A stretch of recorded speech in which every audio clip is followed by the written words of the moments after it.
James was enjoying his life on the island of Sodor, but he still had a lot to learn. "You're a special mixed traffic engine," said Sir Topham Hatt. "You can pull coaches or freight cars quite easily, but you must learn by your mistakes." James knew what Sir Topham Hatt meant. He could well remember that dreadful accident on his first day.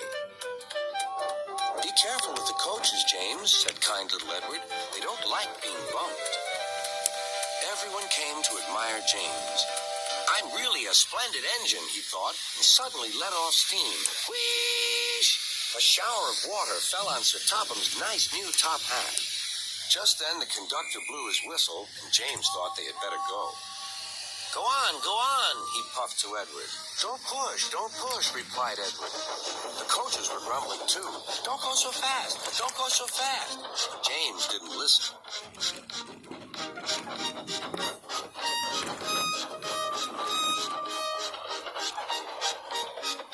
When at last they stopped at the next station, 2 coaches were beyond the platform. They had to go back to let the passengers out. But no one seemed to know about Sir Topham's new hat, so James felt happier.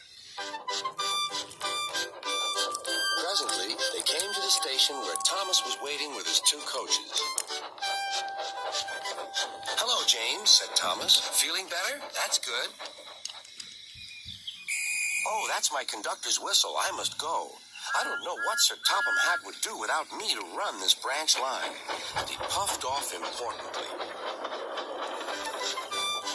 Edward and James passed the field where James had had his accident. The fence was mended and the cows were back again.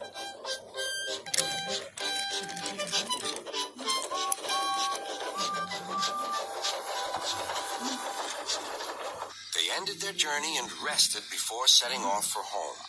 James was still wondering what Sir Topham would have to say about his new hat.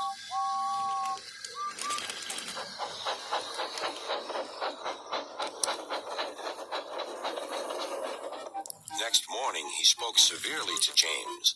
"If you can't behave, I shall take away your red coat and have you painted blue." James didn't like that at all. He was very rough with the grumbling coaches as he brought them to the platform. "Don't talk. Come on." Gordon never has to fetch his own coaches, he thought to himself, and he's only painted blue. To make James even more cross, this time no one came near him. "I'll show them," he thought. "They think Gordon is the only engine who can pull coaches."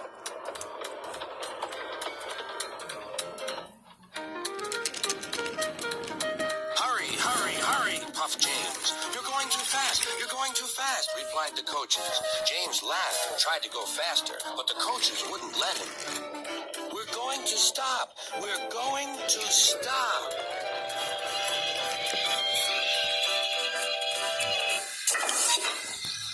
"What's the matter?" James asked his driver. "The brakes are on. Leak in the pipe, most likely. You've banged the coaches enough to make a leak in anything." "How shall we mend it?" said the conductor. "We'll do it with newspaper and a leather bootlace," replied the driver. "But where is the bootlace coming from?" asked the conductor. "Ask the passengers," said the driver. "You have a leather bootlace there," said the conductor to a smartly dressed man. "Please give it to me."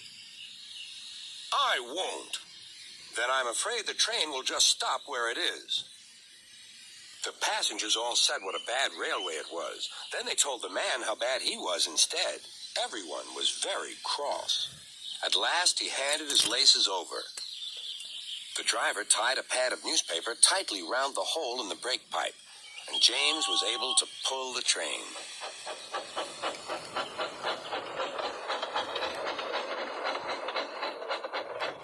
But he was a sadder and wiser James, and took care never to bump coaches again.